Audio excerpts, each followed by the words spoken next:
From one management voice to another, then let's focus in on Route Mobile and talk about the healthy revenue growth that they have clocked in and what the outlook is when it comes to their guidance. Rajdip Gupta is the founder and group CEO at Route Mobile. And I'm going to get straight to it, Mr. Gupta, because you have guided for that 20% revenue growth for FY24. Are you on track? Will this be purely organic? Are you factoring in some inorganic growth as well, given that you do have over 800 crores of cash on your books? Yeah, hi, good morning. Thank you for having me on your show.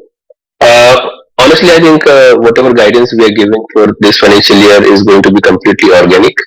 And as we already have over 800 crore cash in our book, but right now we are very focused on integrating all the acquisition which we have done in past. And I think it is very critical for any company who acquires company globally needs to focus on integration. And I think from last few quarters we are uh, focusing completely on integrating all those company as a part of one company, and most of the part is already integrated, and I think we are very happy the way the process has moved till today. As of now, I think honestly we don't have anything in our plate to look for an acquisition, but as I already mentioned in past also, we definitely want to grow multiple market, and there are certain markets which we are looking out. We may look for acquisition in few quarters or maybe after a year. But as of now, I think we are all good to build product in house and focus on all the integration companies which we acquired right now.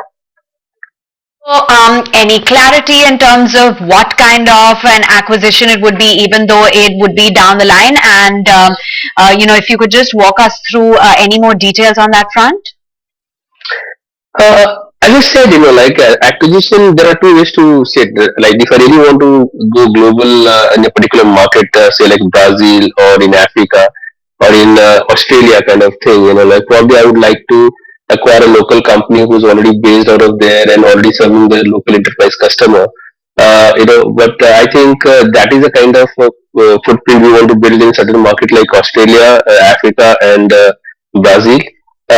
This could be three market where we would look for some acquisition, but as I said, as of now, we are not looking out for any acquisition. It may take some time for even to think about or to find the right asset in future, which we really has the same kind of a DNA what we as a company have, and we want the founders also who wants to stick with us and grow with us, and that kind of mindset is required before we acquire any company.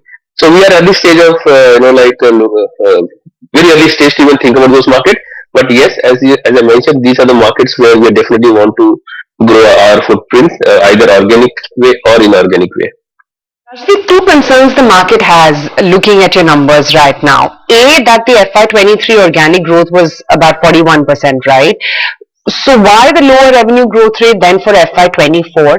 And B, your margin guidance for the full year is also quite flat at about 12.5 to 13%. So, indicating that there is no operating leverage also at play owing to higher revenues.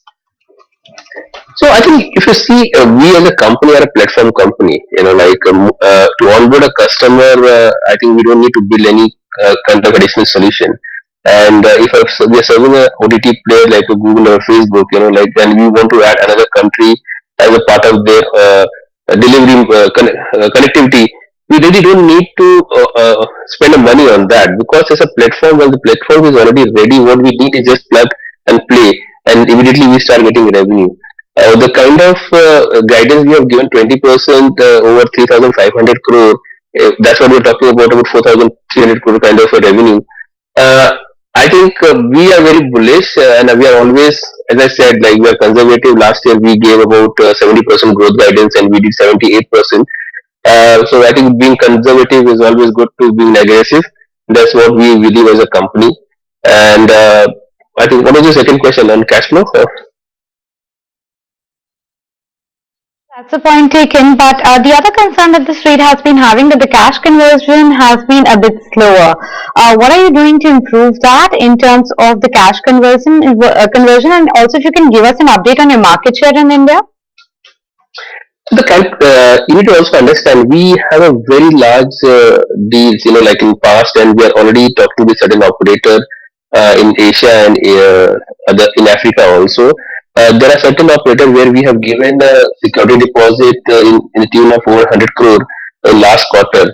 and that is like a prepaid kind of thing, and that has actually impacted a little bit of our cash flow. But henceforth, we are going to, and I think we are live with Mobitel Sri Lanka on 21st of May. That revenue is now going to be part of our overall revenue in coming quarters, and where I don't need to pay any single penny to the operator. That means that our cash flow is definitely going to grow in next 2 quarters, and I think by quarter 3 you can see a drastic growth in our cash flow. In terms of our India market, like as I mentioned before, also India is a very fragmented market where there are so many resellers, small resellers, tier 2 resellers, and tier 1 aggregators.